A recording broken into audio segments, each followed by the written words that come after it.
അതിനിപ്പോൾ സങ്കടപ്പെടുവൊന്നും വേണ്ട.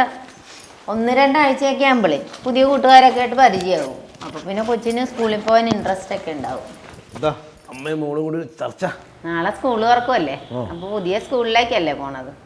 അതുകൊണ്ട് കൊച്ചിനൊരു ബുദ്ധിമുട്ട്. പിന്നെ പഴയ സ്കൂളിലായിരുന്നപ്പോഴത്തേക്ക് സ്കൂൾ ബസ് ഉണ്ടായിരുന്നല്ലോ, ഇപ്പൊ ലൈൻ ബസ്സിന് പോണ്ടേ.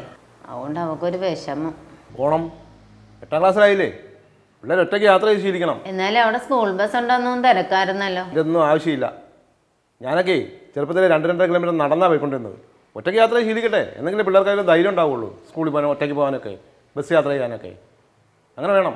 നാളെ എന്തായാലും ഉച്ചവരെ അല്ലേ ഉള്ളു, നിങ്ങളൊന്നും കൊണ്ടാക്കിയിട്ട് വിളിച്ചോണ്ട് പോരും കൊച്ചിന്. അത് കുഴപ്പമില്ല, അത് ചെയ്യാം.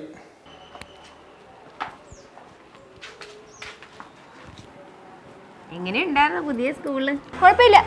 പിന്നില്ലേ അമ്മ, അച്ഛൻ ഇന്നലെ എന്തോ പറഞ്ഞ് ലൈൻ ബസ്സിലേ പോകാവുള്ളൂ, ഒറ്റയ്ക്ക് പോയി ശീലിക്കണം. എന്നിട്ട് സ്കൂളിൽ പോയപ്പോൾ സ്കൂൾ ബസ് ഉണ്ടെന്ന് അറിഞ്ഞപ്പോഴേ ആദ്യം പേര് കൊടുത്ത അച്ഛനെ.